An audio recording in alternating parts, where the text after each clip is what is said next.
You're watching a video on the CFFsite's 2020 Super Fantasy League. In this video, I'm going to walk you through some slides and explain to you what exactly is the CFFsite's 2020 Super Fantasy League. I'm going to explain to you how to play it. I'm going to explain to you the multiple formats, and then most importantly, how to and where to go to register for this year's Super Fantasy League. But before I do that, I'm going to go ahead and give you a history on the Super Fantasy League. And in 2018, what we decided to do, we wanted to run one of the biggest fantasy leagues in college fantasy football. So we ran what was the 2018 total points / cumulative points fantasy league. The purpose of the league was to try to get as many fantasy owners as we could to register, build a different lineup each and every week. And whichever fantasy owner ended up with the highest cumulative point total at the end of the season was the total points, cumulative points champion. Now, there is a challenge in this league. And the challenge is that you can only use an individual player one time throughout the entire season. I'm going to get into those details as we go into the lineup building process, as I explain. But that sort of set the foundation for the Super Fantasy League. Last year, the reason we called it a 3-in-1 Super Fantasy League was because we incorporated 3 different fantasy leagues using the same format, the same lineup building process, and wanted to kind of fork it out into different branches. The reason we wanted to do that was to promote integrity throughout the league and promote activity throughout the entire season. So by creating more leagues using the same format, it allowed more fantasy owners to remain active throughout the season. In 2018, in the Cumulative Points League, when we got to the last 2 or 3 weeks at the end of the year, there were really only about 7 to 8 guys, 7 to 8 owners that could possibly win the league. So activity died out as the season wore on. Last year, we incorporated multiple formats. It created multiple winners, and it allowed a lot more users to be more active into the deeper parts into the season. And for those of you all playing for the first time, you're going to see exactly what I mean, because there are leagues now where you can start over halfway through the season if for some reason you did not have a first good 2 or 3 weeks during the season. So I'm going to get into all the details. We're going to get into that. I'm going to share my screen. We're going to roll into some displays. But first of all, let me just show you exactly the format. We're going to run the league on Fantrax. And what we're going to do is, let's see. We're going to run the league on Fantrax, and I'm going to share this here. Here we go. So first of all, I'm going to take you to the league home page. And this is just the page where you will see the standings. So the first league that I'm going to walk you through is the total points, cumulative points champion. As you can see, there are no names here listed along here. So we're going to go into the standing page. I think Fantrax updated their website. And we're going to look at the final standings from the 2019 season. And as you can see, Blackbeard's Delight was our 2019 cumulative points, total points league champion. How did he do that? Basically, he built the best lineup every week using different players throughout the 14-week regular season. This year in 2020, there are 13 regular season weeks. So you will build a different lineup, each and every week throughout the 13 weeks of the 2020 season. Now, let's go over scoring real quick. When you register for the league, you can go into scoring. I will tell you that the scoring is rather traditional format, half-point PPR, and you can find out the full details on the scoring when you get registered. But it's a very simplified scoring system so that you guys can follow very in a simplistic way from your couch or on Saturdays while your players are actually playing throughout the day. Now, where is the lineup building process? You're going to simply click into the I adjust my roster screen, and you can see right here on the right this is the roster requirements. We've got 5 quarterbacks. We've got 5 running backs. We've got 5 wide receiver tight ends. And we have 3 flexes that consist of a running back, wide receiver, and or tight end.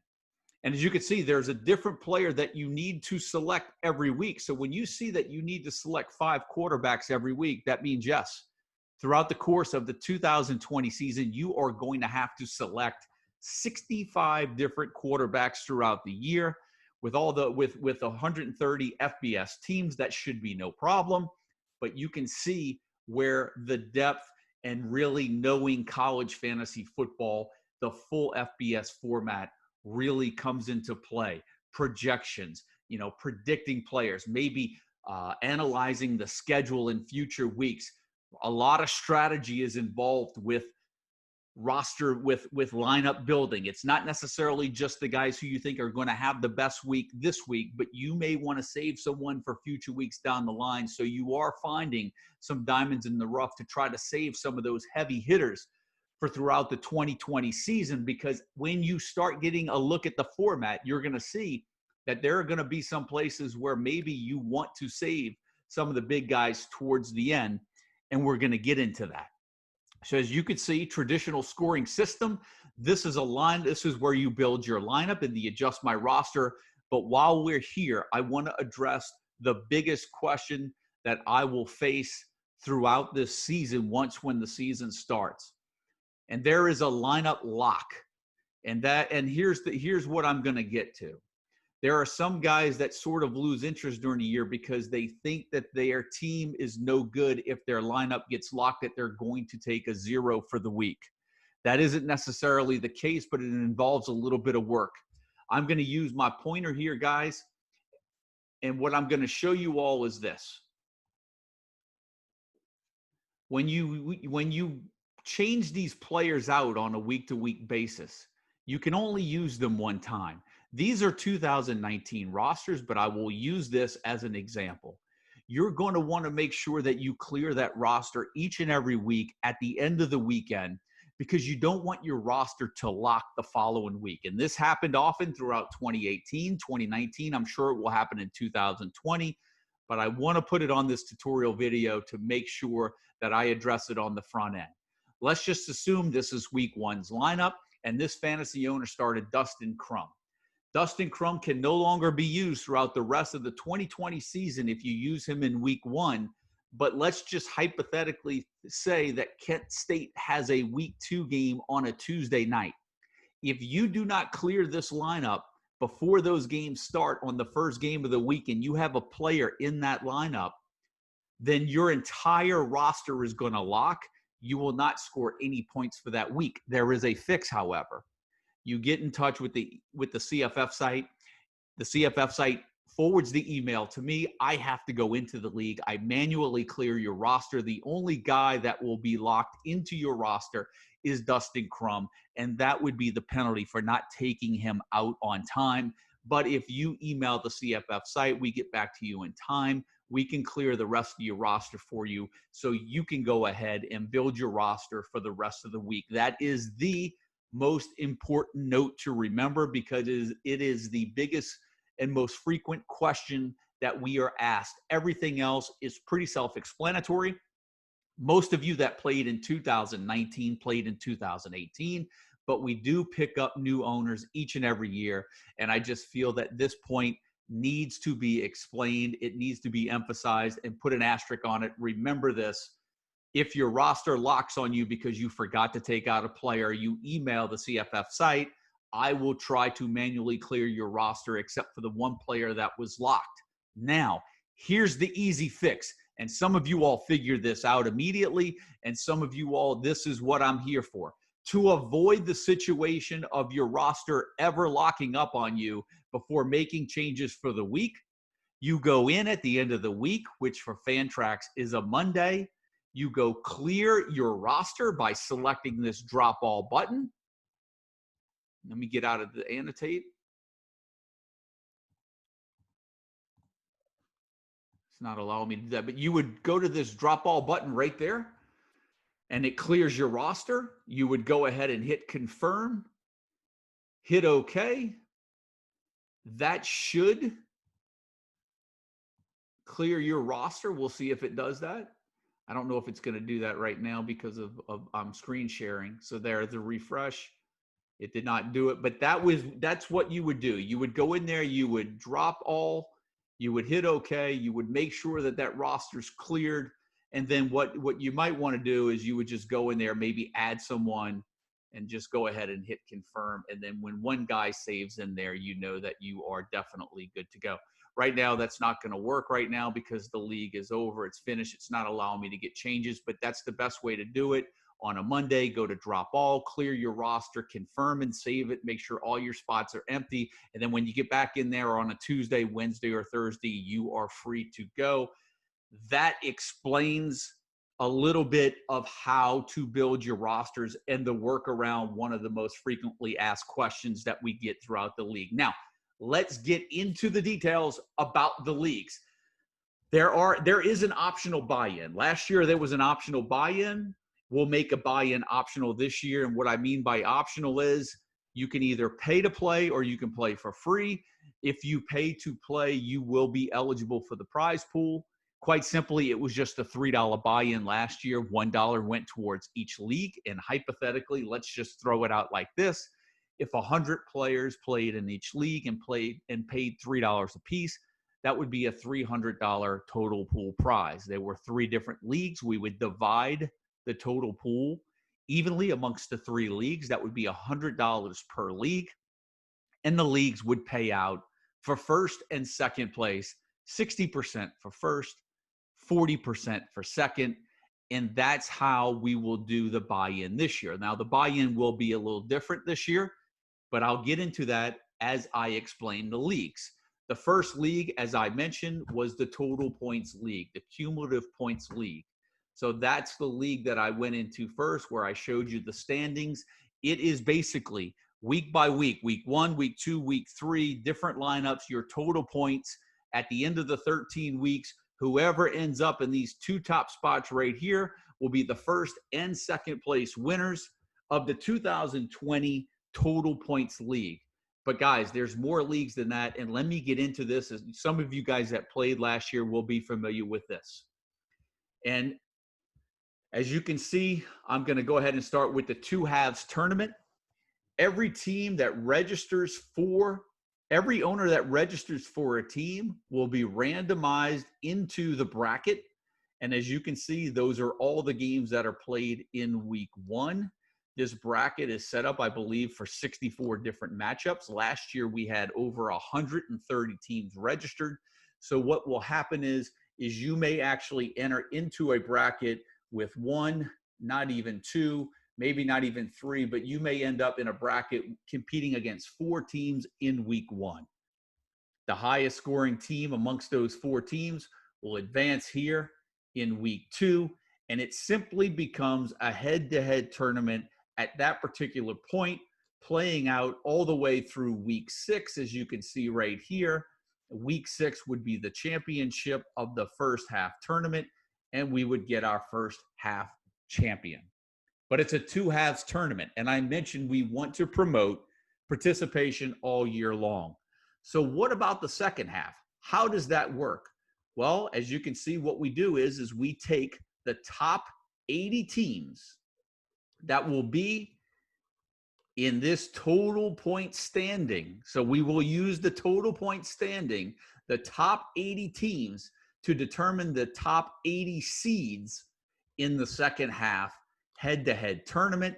And this tournament will play out from week 7 through week 12, with the second half tournament playing out the championship week in week 12, and we will have a second half champion.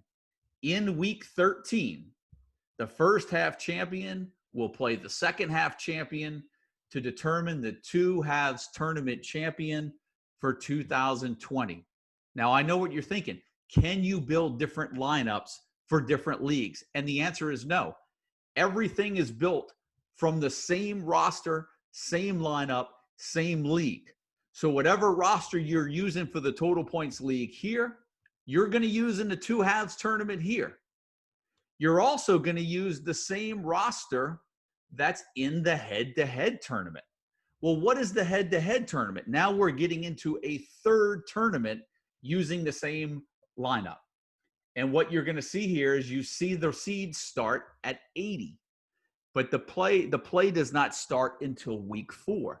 So what we do is we take the standings right here in the total points league through 3 weeks. And whoever are the highest scoring teams through the first 3 weeks, the top 80 teams will get seeded in this 2020 head-to-head tournament bracket. As you can see, the higher you place in the total points league through the first 3 weeks, the bigger your advantage. You will advance. Some people have as many as 3 buys. But the top 80 teams will play in a single head-to-head tournament starting in week 4. It'll run into a single match head-to-head format until week 10, in which you can see right there, the semifinals and the finals of this tournament will be played in weeks 10 and 11, 12 and 13. There will be a 2-week quarterfinal, a 2-week semifinal, and a 2-week final to determine the league champion at the end of week 13. So we will have a head-to-head tournament champion at the end of week 13. We will have a total points champion. We will also have a 2-halves tournament champion. But last year was a 3-in-1 Super Fantasy League. This year, it is a 4-in-1 Super Fantasy League. We added another format to the Super Fantasy League. And that format is the CFFsite's Super League Eliminator. We're expecting another 200 plus teams this year to register. What we're looking at is approximately 75% of the team owners will advance week to week. And the whole purpose of this Eliminator League is to not be in the bottom of the standings for the week, for each particular week as we go. So let's just say hypothetically we end up with 200 teams registered. As you can see, I'm going to list them all on the left. The top 150 will advance from week 1 and go into these slots in week 2. We will have 150 teams compete in week 2, and the top 125 will advance to week 3, so forth and so on, until all the way we get to week 11, 12, 13. As you can see, we start getting down to 10. We start getting down to 5. We get down to 3 in the final week, and then the top 2 will be the first and second place finishers. Same lineup that you're using for this league. We manually track for the 2-halves league. We manually track for the head-to-head tournament. We manually track for the 2020 Eliminator. 4 leagues in one huge Super Fantasy League, the biggest college fantasy football league you will participate. The reason we can have so many managers, owners in this league is because of the amount of teams in full FBS format and the ability to use different lineups every single week, different players. It makes each and every lineup unique for every owner on a week-to-week basis. But I mentioned there was an optional buy-in. Last year was $3. This year, it will be a $4 buy-in. $1 will go to each league. We will take the total prize pool, divide that in 4. And that, let's just say hypothetically, 100 people sign up, $400 pot, $100 to each league, which will be split 60-40 between first and second. Now, here's the catch. You do not have to buy in order to play in the league. You can play for fun. You don't have to pay for the play to play. If you happen to win the league and you did not buy in, then the CFF site will try to do something, maybe give you a t-shirt, maybe give you some type of 2021 credit for one of our content packages. And then what will happen is, in the event that that happens, if a non-buy-in winner actually finishes second, then the winner of that league will actually win 100% of the pot, as opposed to splitting it 60-40 and that will go into detail. And those will be some of the details that I will remind you guys as the season goes on. So I've explained to you what exactly is the 2020 4-in-1 Super Fantasy League. I explained the different formats. I explained the buy-in. I explained how to build lineups every week. But that's it. Quite simple. That's it, guys. And I know it sounds simple, but it really is not. You build one lineup. You use a different lineup each and every week. Each of those lineups are used throughout the different 4 formats. Last year, we had 3 different winners amongst the 3 different formats. So it really does promote activity throughout the season. A lot of you guys will stay engaged throughout the year. If you get eliminated during the first couple of weeks of the season in one of the tournaments, stay with it. You want to place within the top 80 spots so you can earn a spot in that second half's tournament. There are a lot of guys that might use strategy. One guy that wins the first half tournament champion decide that he might just take off the rest of the year and resume later in the year so he doesn't use any of the player pool. But if you do that, you're not going to win the total points league. It's a lot of strategy is involved, guys. A lot of projections involved. A lot of thought goes into it. And certainly on our end, a lot of planning and a lot of work goes into that. So if you have any additional questions about the CFF Sites 4-in-1 2020 Super Fantasy League, email at the CFF site. We'll be glad to get to those questions. Now, last year I mentioned we had over 130 team owners registered. I will say that we are looking to register most of the teams by the middle of August. And a lot of the invitations will go out first to any owners, to anyone that actually has a membership with the CFF site.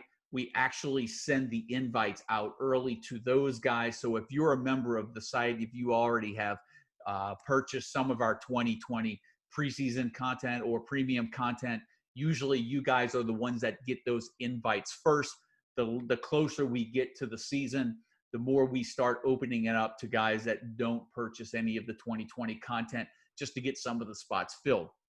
Last year, we had 130 registered owners, 120 active owners, and as some of those die off over the course of the season, but most of the time, we ended up with a lot of activity throughout the season with all of the different formats. It's the biggest fantasy league that you will compete in from a college fantasy football standpoint.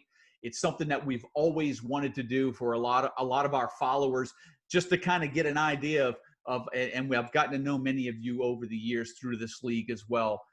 Just, see who are some of the sharpest minds in college fantasy football. So that's all the question, guys. I'm going to go ahead and wrap this up. And if you have any questions about the CFF Sites 2020 4-in-1 Super Fantasy League, email the site. We'll talk later.